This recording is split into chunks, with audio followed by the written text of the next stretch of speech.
Estamos en espera la semana próxima de una sesión importante, una audiencia importante en la que la Fiscalía está pidiendo que se cambie el actual estatuto judicial de la señora Lilia Paredes, esposa del expresidente Pedro Castillo, y que se le imponga una prisión preventiva por 2 cargos graves que son colusión y organización criminal. Hemos llegado acá porque han habido desde ya bastante tiempo testimonios de colaboradores eficaces que han hecho saber la naturaleza corrupta de algunos negocios en los que se ha visto implicada la señora, particularmente en Cajamarca, en la región de Anguía. Y tenemos testimonios, entre otros del empresario Hugo Espino, que es el responsable de una empresa constructora que estaba implicada en eso. El señor Espino es un colaborador eficaz, tengo entendido uno de los primeros que permitió establecer que había corrupción en las obras públicas que se hacían bajo el impulso del presidente de la República y su cónyuge. Como sabemos, él está detenido ahora en prisión por otras razones que tienen que ver fundamentalmente con el golpe de Estado, mientras que ella se halla asilada en México, lo que no significa que el proceso en el que está implicada no continúe. Y la prueba es que el lunes habrá una sesión para establecer qué es lo que corresponde, si el régimen de comparecencia con restricciones que tiene ahora o el régimen de prisión preventiva que la Fiscalía solicita 28 meses. Entre los colaboradores eficaces, repito, figura el señor Hugo Espino, que colabora desde hace ya varios meses con la justicia y que ha aportado informaciones precisas sobre aquello que su empresa hacía en relación con el poder, particularmente incluso con la hija del expresidente Pedro Castillo, la señora Jennifer Paredes. Recordamos todas estas escenas en Anguía, donde Jennifer, vistiendo una camiseta con el logo de la empresa Espino, explicaba a la población local lo que ellos pensaban hacer. Sin embargo, hemos tenido noticia de que el señor Espino ha sido víctima de un ataque, de una agresión grave, puesto que ha tenido que ser hospitalizado con heridas en la cabeza producidas por una persona con un arma de fuego, con una pistola. Eso es lo que el parte policial que estamos publicando en la pantalla de televisión señala. Ha sido víctima en su distrito de Puente Piedra de una agresión de una persona que había realizado antes disparos al aire en aparente estado de ebriedad. En todo caso, su situación médica inspira naturalmente la más grande preocupación por quién haya podido ser esta persona que ha sido capaz de golpearlo en la cabeza con la cacha de un arma de fuego. Y dado que estamos con el abogado Julio Espinosa, quisiera preguntarle su opinión sobre este incidente que pone en evidencia naturalmente la fragilidad en la que se puedan hallar quienes colaboran con la justicia para que se haga la luz sobre la corrupción, en este caso de un hombre sumamente poderoso, porque detrás de todo este caso se hay el que era presidente en ese momento, Pedro Castillo, y que Hugo Espino decidió desafiar. Sí, sin duda es un hecho que debe merecer la preocupación, digamos, importante de las autoridades, pero básicamente del Ministerio Público, que es el que dirige el proceso de colaboración eficaz y que tiene a su lado también la policía especializada que interviene en estos procesos. Un colaborador eficaz es una persona que aporta información valiosa para un caso vinculado a una organización criminal como en el presente proceso penal. El señor Espino, según es de público conocimiento, aproximadamente en agosto o junio del año pasado inició este procedimiento. Él es, creo, uno de los mejores ejemplos de cómo funciona la colaboración eficaz, porque fue detenido, se acogió a la colaboración eficaz cumpliendo todos los procedimientos legales. ¿Qué son cuáles? ¿Qué cosa es lo que se necesita cumplir como requisito para poder ser admitido? Así es. Para que sea admitida la colaboración eficaz, básicamente 2 reglas. Que la información sea útil, es decir, que sea información que sirva para desarrollar una investigación sobre la cual no hay todavía información oportuna acerca de sus integrantes, del modo de cómo se realizaron las acciones, identificar a las personas involucradas, pero además que sea una información, digamos, oportuna, que se brinde en el momento, útil y que se brinde en el momento indicado en que se genera una investigación. No es posible que una información de un colaborador aparezca después de un año o después de que ya diversos actores, entre coinculpados, testigos, hasta los medios de prensa, relatan y cuentan la historia, ¿no? Eso no es posible, pero en el caso del señor Hugo Espino brindó información relevante e importante. Por eso es que él sale de la orden de detención, que el fiscal se la elimina y no pide prisión, y él sale libre porque se entiende que su información fue valiosa, cosa que se ha confirmado con el desarrollo del proceso que luego permitió desarrollar líneas de investigación para imputar a la señorita Jennifer Paredes, a la esposa del presidente y a los demás involucrados en el caso. Los hermanos Así del es. esposo del presidente, es decir, cuñados del expresidente. El hecho de que ocurran este tipo de incidentes, por supuesto que deben llamar la atención porque entendemos, podemos inferir que su proceso de colaboración está ya bastante avanzado. O sea, entre junio y agosto de este año se debe cumplir, julio y agosto se debería cumplir ya más o menos un año de colaboración eficaz, tiempo suficiente como para que muy probablemente en este caso ya estén a puertas de concretarse un acuerdo de colaboración eficaz, es decir, Si ya no está concretado cerrar. ya, no sabemos. Si es que ya no lo está. Sí, sí. En ese escenario que ocurran incidentes como estos, por supuesto debe merecer una reacción inmediata de las autoridades, porque el Código Procesal Penal lo permite, no solo lo permite, sino lo establece como una obligación. Medidas de protección, de seguridad, como por ejemplo la protección doblemente no solo de su identidad, sino inclusive de la seguridad de su familia más cercana, de su domicilio, de su ubicación, seguridad y resguardo para evitar este tipo de contingencias que pudieran, y no debe descartarse, venir de quienes tienen algún propósito de impedir el desarrollo de esta investigación o que se concrete este procedimiento que entendemos está bastante avanzado. Por eso es que resulta fundamental que ante una información como la que se está comentando en estos momentos haya una respuesta inmediata de las autoridades. Y en realidad ya es tardía, porque esta respuesta debió ser darle una protección de manera tal que no fuera posible tan fácilmente golpearlo en la proximidad de su domicilio de esa manera. Esos golpes con la cocha de un arma sobre la pistola pueden anularlo como colaborador eficaz. Es inusual porque no se ha conocido un incidente similar. O sea, colaboraciones eficaces, en el caso Castillo se entiende que hay ya varias. Se habla sobre 18. Más o menos esa sería la información que ha trascendido. Pero, digamos, en los últimos 5 años, no solo en el caso Castillo y Conexos, en diferentes otros casos que han habido de gran impacto en nuestro país, han habido diferentes casos donde se han generado procesos de colaboración eficaz. No se ha conocido en los últimos años caso de agresión tan directa y lesiva a un colaborador eficaz, de lo que podríamos nosotros deducir, y no debe descartarse la hipótesis de que estén procurando o pretendiendo quizás impedir que haya un acuerdo que válidamente el fiscal y el colaborador tendrían que suscribir o celebrar para avanzar en este proceso.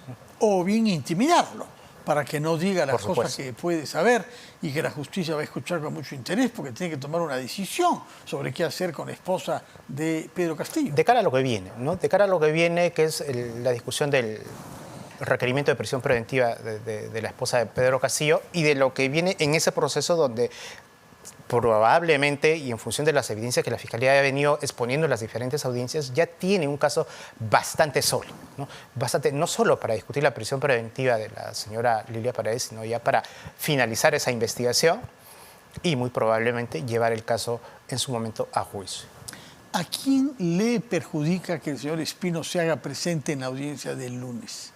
Bueno, a los sindicados por él, inevitablemente, ¿no? ¿Qué son? En principio, la señora Paredes, directamente por la información que le ha brindado y que se ha conocido públicamente desde que inició su declaración. Después, también a los que rodean a la familia presidencial, empezando por los hermanos de la señora Walter Paredes, y David.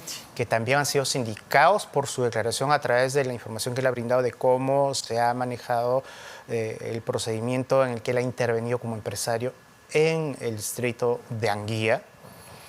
Y también no se descarta que también, y esto también ha sido público, impacta en la propia señorita Jennifer Paredes. No se olvide que la detención de Hugo Espino se produce el mismo día en que se produce la detención de la señorita Jennifer Paredes y forman parte de un mismo proceso. Ahora, en el caso de Hugo Espino no cabe duda de su presencia frecuente en Palacio de Gobierno, por lo menos la suficiente número de veces para que pudiese hablar, convocado por la primera dama de la época, la señora Paredes, si bien entraba cada vez con funcionarios subalternos diferentes. En el registro de entradas a Palacio, lo que consta es que entró con tal y cual persona de rango bajo, ¿no? Y lo que, según se ha conocido, ha mencionado el señor Espino, es que ese tipo de visitas o de ingresos no eran para entrevistarse con uno u otro funcionario desconocido, sino directamente para tener una coordinación de estos temas, esencialmente con la señorita Jennifer Paredes y, según él ha relatado, indirectamente con la señora Lilia Paredes. De todos los casos que tienen que ver con colusión y organización criminal al servicio de la corrupción que conciernen a Pedro Castillo, ¿este le parece el más avanzado? A ver, por las características de lo que se ha venido trabajando, este caso en el que ya existe información que ha venido siendo corroborada, es probablemente uno de los casos de mayor solidez y de cara a poder concluir esta etapa. Es probable, no se descarta, insisto, que la colaboración eficaz del señor Espino ya esté por cerrarse, a puertas de cerrarse. Eso significa que todo lo que él ha declarado, la Fiscalía ya lo ha verificado, ya lo ha corroborado. Y si eso sucede, quiere decir que toda la información que él ha brindado se va a trasladar como prueba al proceso principal, que va a significar una investigación ya prácticamente cerrada, con sus objetivos logrados, para acreditar la hipótesis de concertación ilegal o de colusión que el Ministerio Público lo formuló hace más de un año. En este caso, en el que tiene que ver Hugo Espino como colaborador eficaz, ¿Pedro Castillo mismo está implicado? Él directamente no está implicado, porque el proceso se inició a propósito de la información que brinda el empresario, del modo como se dispusieron de determinados, digamos, proyectos para ejecutarlos en el municipio de Anguía. Pero indirectamente sí, porque parte de la premisa de que la disposición y aprobación de presupuesto para la ejecución en dicha jurisdicción se originó en la emisión de un decreto supremo dictado en septiembre-octubre del año 21. Es decir, a muy pocas semanas de estar en la presidencia. Que priorizó entre muchos proyectos de diferentes localidades del país, puso en primer orden Anguía, disponiendo el presupuesto necesario. El gran amigo del presidente. Disponiendo el presupuesto necesario para la ejecución de estos proyectos, respecto de los cuales este señor, el empresario Espino, ha brindado información acerca del modo como se asignaron y cómo se dispuso de dichos fondos. Entonces, indirectamente, por supuesto que no solamente el presidente, sino inclusive también al ministro del sector que participó o que autorizó y que tuvo una intervención importante en la aprobación. ¿No? Vivienda, en la aprobación de ese decreto supremo, que es el punto de partida para la aprobación de un presupuesto que se entendía tenía que haber seguido todo el procedimiento normal. ¿Por qué Anguía frente a decenas de distritos que están esperando también la aprobación de un presupuesto de años en el sector vivienda y economía? Pues ahí hay un dato que la Fiscalía también ya tiene construida una hipótesis y entendemos que está ya en una investigación, repito, bastante madura y muy probablemente en los próximos, yo diría que 2 meses, 3 meses, este caso podría estar ya concluido. Pese a que han habido varias postergaciones, porque aquí estamos ante una estrategia de defensa legal que no ha dudado en recurrir a múltiples maneras para postergar y postergar el proceso, ¿no? Sí, pero ese es un tema paralelo, ¿eh? Una cosa es la discusión de la prisión preventiva de la señora Paredes, que se ha postergado innumerables veces durante los últimos digamos, entre abril, mayo, que en su momento se resolverá, decidirá el juez si le modifica o no le modifica, pero eso no paraliza ni suspende el desarrollo de la investigación que está llevando adelante la Fiscalía. Así es que una estrategia dilatoria en este caso relativo a la medida que tiene que decidir el juez contra la señora Paredes no va a impactar en el avance de la investigación que está realizando la Fiscalía y que entiendo que podría estar ya llegando a buen puerto sobre la base de la información que se entiende ha sido corroborada. Ahora, ¿qué recursos existen para evitar que algunas de las personas que están implicadas en este proceso tomen el mismo camino que tomó que intentó Pedro Castillo y que tomó su esposa, es decir, huir a México? Bueno, en realidad, a ver, si lo que se pretende en este, como en muchos casos, evitar la fuga de personas que, digamos, notoriamente generan ese riesgo, yo creo que el Estado y las autoridades, Poder Judicial, el Ministerio Público, debieran invertir y ser creativos en mecanismos que funcionan en otros países y que en nuestro país funciona todavía de manera muy lenta, pese a que hay un marco normativo para ello. Me refiero específicamente al uso del sistema electrónico de vigilancia, o sea, el uso del GPS o los grilletes electrónicos. Este es un mecanismo que ha demostrado eficiencia, que tiene un costo en el que el Estado tiene que invertir, pero que permitiría evitar lo que ha sucedido, lamentablemente, como por ejemplo en el caso del exministro Palencia, quien no se sabe dónde se ubica, o lo que ha sucedido en el caso del ex magistrado Nostroza, que también salió del país. En la medida que se utilicen mecanismos eficientes... Pero, ¿qué podría hacer la policía, la justicia, la fiscalía para alguien que tiene grilletes electrónicos y que decide entrar a la Embajada de México? Bueno, ¿cuál es el impedimento que se le puede fijar? En realidad, ya, digamos, el ámbito de la intervención de un Estado a través de las embajadas para bloquear, digamos, el ejercicio de la acción penal o la labor del sistema de justicia de nuestro país es algo poco visto, poco usual. O sea, no es que haya un mecanismo en nuestro país donde un juez pueda impedirle a un embajador recibir a un ciudadano nacional. Aunque tenga grilletes electrónicos. Aunque tenga grilletes electrónicos, porque finalmente... O se le puede imponer como restricción que no se acerque a ciertas embajadas. Podría ocurrir. No ha sucedido nunca. No se conocen precedentes, porque además las embajadas, como tú sabes bien, se rigen bajo la lógica de la extraterritorialidad. Dentro del local de la embajada no se aplica la ley peruana. Así es que es un caso del que está sucediendo, en el caso Castillo, particularmente con la Embajada de México, que significaría, por las implicancias políticas, un caso sin precedentes, pero que en realidad merece una valoración por parte del juez. O sea, el juez que tiene que resolver la situación de la señora Paredes tiene que valorar el hecho de que la señora no está afrontando el proceso y decidió seguir la ruta de salir del país.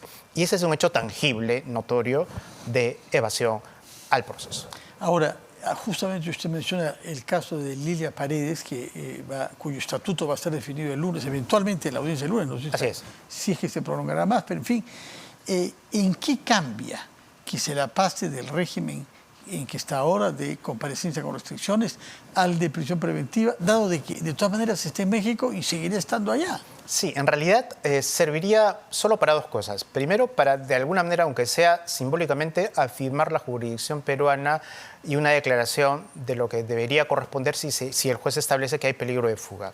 Y en segundo lugar, solo serviría si es que cambian las circunstancias, las condiciones políticas en México, cambia de gobierno y un nuevo gobierno eventualmente en un tiempo, en 2 años, 3 años, decide anular, cancelar ese asilo.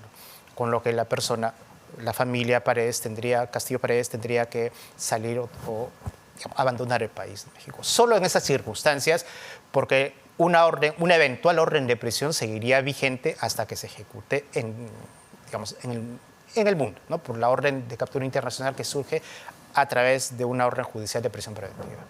Ya, no va a cambiar entonces nada. En lo inmediato, en realidad, no va a haber un resultado, un cambio o un efecto concreto. Pero una vez que está con orden de prisión preventiva, la Fiscalía peruana hará llegar esa orden a las autoridades mexicanas. Sí, por supuesto. Aunque ya sabemos que se van, como dicen ellos, a chingar en ellas probablemente, ¿no? Se activará ya el procedimiento normal que todos conocemos, que es el procedimiento de extradición, que acá en el lado peruano caminará muy rápido, pero que ya a nivel del Estado mexicano no va a prosperar por las razones que todos conocemos. Ahora, en todo caso, estamos ante el riesgo de que el mismo ejemplo sea seguido por los otros implicados. No hay que comentarlo mucho para no dar ideas, pero... Es una cuestión latente en todo este caso, ¿no? Sí, bueno. ¿Qué espera usted del resultado de la audiencia prevista el lunes 5? Bueno, va a depender muchísimo de que el Ministerio Público exponga los resultados de su investigación, porque tiene que establecer que hay... Que no sabemos todavía. Así es, no los conocemos, ¿no? El fiscal está pidiendo la variación de la medida de comparecencia por prisión preventiva y eso exige, por mandato de la norma, que el fiscal presente nuevos elementos de convicción para establecer que el delito se viene consolidando, la probanza del delito se viene acreditando con mayor fuerza y eso dependerá del resultado de todos los actos de investigación que se han producido durante estos últimos meses. Eso es lo central. Y lo segundo, dependerá de que el fiscal sea lo más claro y preciso en demostrar que esta situación, digamos, el asilo, evidencia un riesgo de que la jurisdicción peruana se vea impedida realizarse por la no presencia y la evasión que está realizando bajo la figura del asilo esta señora. Entonces, de esos dos elementos dependerá que el juez finalmente adopte una decisión y ya más o menos es previsible cuál va a ser la respuesta que ella va a dar, que su defensa va a dar básicamente en términos políticos, pero esperamos que haya una decisión sobre todo ponderada del juez que le toca. Y puesto que usted nos ha dicho que en este caso no está implicado el señor Pedro Castillo, ¿qué repercusiones pueden tener los avances que se hagan en esta investigación? Porque es difícil imaginar que el señor Castillo se mantenía totalmente al margen y que no estaba enterado de lo que hacía su esposa, su hija y su cuñado, ¿no? Bueno, lo que ocurre es que con la información que se vaya recabando en esta investigación, o sea, la investigación que se siga, el señor Espino, la señora Paredes, a la señorita Jennifer Paredes, con esa información se puede construir, o la Fiscalía de hecho está trabajando, una carpeta, una investigación paralela contra el presidente o contra los ministros por este mismo caso, pero que ya no lo lleva adelante la Fiscalía común ordinaria ni el juez, digamos, de primera instancia, sino que se lleva adelante por, digamos, la jerarquía del expresidente y de los ministros a nivel de la Fiscalía de la Nación y de la Corte Suprema. Entonces, sí es posible que esta información, estas evidencias de ser corroboradas aún más, puedan generar luego un proceso paralelo ya con las mismas evidencias, pero a nivel de lo que se denomina el fuero especial para los altos dignatarios como el presidente y el ministro. Ya, ¿y qué podría conectar al presidente, supuesto de que él juega? Yo no sabía nada. Que es la situación que tiene ahora, ¿no? Porque no está implicado. Sí, su esposa, su hija, sus cuñados, pero él mismo no. Pero hay un factor que forma parte precisamente de un acto de función, que es, creo, el punto de conexión entre, digamos, los que están más abajo de esta trama y las altas jerarquías del gobierno, que es el famoso decreto de urgencia. Porque ese decreto de urgencia no lo dicta el alcalde, no lo dicta un asesor, lo dicta el Poder Ejecutivo con conocimiento pleno del presidente de la República y del ministro del sector correspondiente. Así que creo que ahí está la clave para unir, para ligar la responsabilidad de los, digamos, imputados con menor jerarquía respecto del presidente y del exministro. Ahora bien, el día lunes, que es la audiencia programada, ¿se va a tomar una decisión o el juez puede tomarse su tiempo después de la audiencia para decidir más tarde? Es posible que difiera su decisión. Pero la audiencia se completa el lunes. Tendría que realizarse. Ahora, dependiendo del volumen de información que tenga la Fiscalía, la discusión también puede prolongarse. O sea, puede a varias sesiones. Una audiencia de prisión compleja puede durar desde su inicio hasta el final hasta 3, 4 sesiones. Pero no parece que sea compleja. En este caso se trata de pequeños negocios en un distrito. No debería serlo. Todo indica que los elementos que se están planteando, digamos, son ya bastante concretos. Así es que no debería extenderse más de lo que ya se ha suspendido. Pero dependerá de cuánta información traiga para ese día el Ministerio Público y de la información que también tenga que presentar la defensa en el momento de la audiencia ante el juez, y en función de ello, el juez decidirá Pero normalmente la resolución de un requerimiento de prisión no se dicta inmediatamente, ¿no? Se suspende, aunque sea por un breve plazo, aunque sea por horas, normalmente por un día, para poder dictar la resolución correcta. Y habrá otra audiencia al día siguiente con la convocación. Para leer la decisión. Ya. Muy bien. Abogado Julio Espinosa, muchas gracias por su presencia acá Encantado, y por sus Fernando. explicaciones. Recurriremos a usted cuando tengamos claridad sobre lo que decide el juez que está viendo este requerimiento de la Fiscalía de cambiar la situación de la señora cónyuge del expresidente Castillo por prisión preventiva durante 28 meses. Muchas gracias por su presencia y muy buenas noches.